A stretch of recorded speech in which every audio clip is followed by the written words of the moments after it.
Okay, and this is Hugh Mackin from Sacred Heart Parish, and I'm here with Pattie Pflugradt, also of Sacred Heart Parish.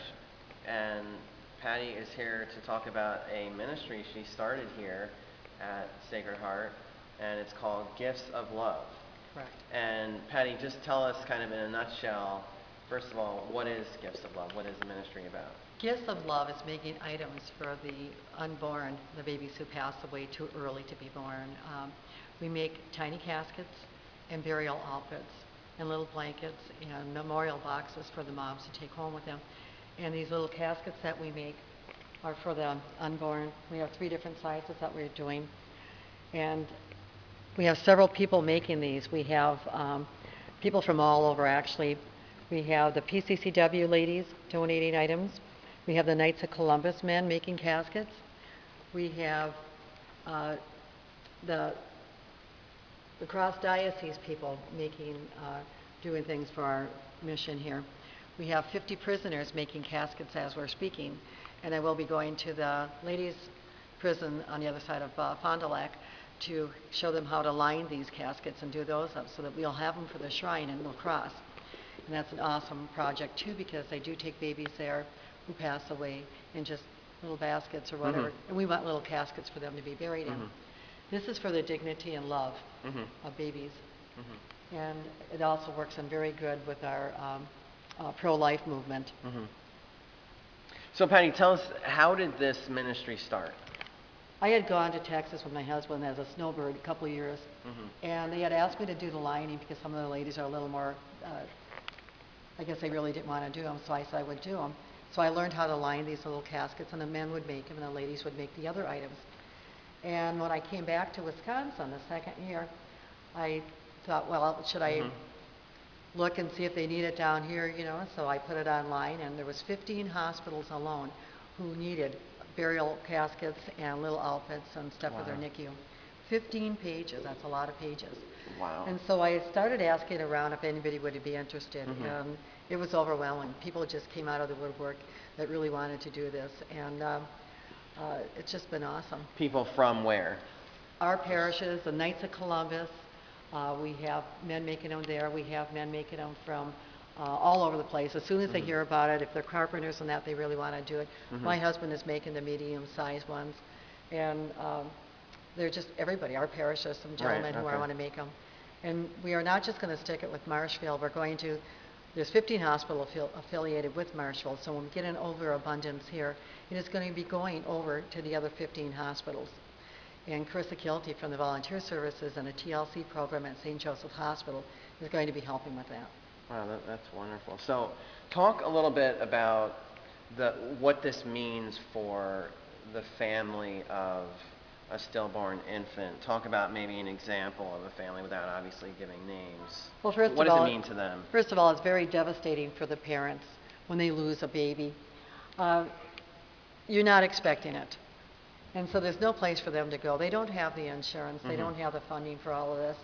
And so what we do is we offer them one of these little caskets and a burial outfit free of charge. We don't charge anybody anything. And this way it gives them some closure too. And it also gives, we want to show them that we have love for the unborn, and it gives babies dignity. And like I said, again, it's very good for the parents. They really, one of the parents did come up to us and say that when she dressed her baby, and it was a very tiny baby, she dressed her baby and wrapped it in a blanket, set the baby in the casket, and said it felt like angels lifted her heart. So you know it does some good to the parents. Wow, that is really, really beautiful. We had a 4-year-old turn around and tell us too that she says that she was so happy to see her baby sister dressed so pretty and put in such a beautiful cradle so that she could go up to heaven and see God. Wow. Right, so there's even closure not just for the parents, but for the whole family. For the whole family, right. Yeah. So I mean, so in terms of how this kind of works logistically, how is it that people what's your interaction with the family members? Is it basically to shift one of these to them? Do you interact with them at all? I will be after I get done with my lay formation. I want to work on the ministry at the hospital for the parents who lose their babies. Okay. Okay. That's going to be one of my missions. But right now the TLC program, There's 3 ladies plus a head Okay. nurse that is working there. There's Chris, Tanya, and Stacy, and they're the ones who offer these to the parents Okay. who lose their babies. And they do let them know that they can be buried, Okay. even if it's just a miscarriage, if they're 2, 3 months along, whatever, you can still bury that Right. baby. Okay. Because it is a baby. And we want people to know Right. that these are babies. They're not just a thing Right, or a right. fetus. Right, of They course. are a human baby, and we want them buried with dignity and love. Right, right. And certainly the parents know that. I Yeah. mean, you don't have to tell them because their heart is broken. Their when heart it is happens, broken. yeah. And I've heard stories from, I couldn't even tell you how many people, how many women and men came up to me and told me their stories on how they didn't know where their babies went to when they Right. lost them. And they wish they would have had a program like this years and years ago. Right. So then if someone wants to find out more about this, if they know of someone who's just lost an infant, where should they go to find out more information? They can either call me, and I'm sure you'll put my phone number on there, or Right. we can go through St. Joseph's Hospital. And if they're not at St. Joseph's Hospital, they can always call the parish over here, because we will have they can call Sacred Heart Parish, because this is the ground bases right here. Okay. This is a base for it. So, I mean, we'll put this video on YouTube. We may get people from other states who are interested in this. If someone is from another state, are you able to I am work willing with to them, go or- anywhere, any place, and present this to them at any time.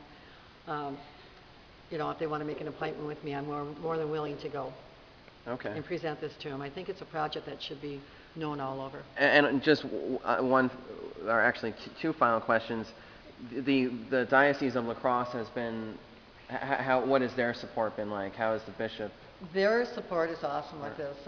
Christopher Rupp is going to be doing a Uh-huh. webcam for the Diocese of LaCrosse. The LaCrosse Diocese of Catholic Women have it on a web there now too. Okay. So I mean, it's been very, very Okay. helpful with everything.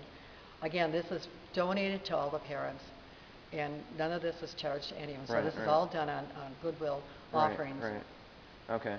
So I imagine if people wanted to donate, you'll probably eventually have a page for that online too. Right. Or, if people do want to donate, they can just get in contact with you. Yes. With the phone number that I'm sure we'll put on the YouTube video. Right. And then I guess any final thoughts with regard to your wonderful ministry here? Well, like I said, this has been a mission from God. God sent me there for a reason, and that was to teach me how to do this, to bring this here to the people, and for the unborn babies, that we love. Okay, well, thank you so much.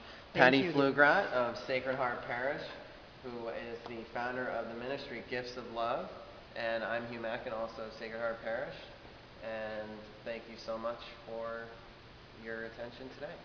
Thank you. Thanks.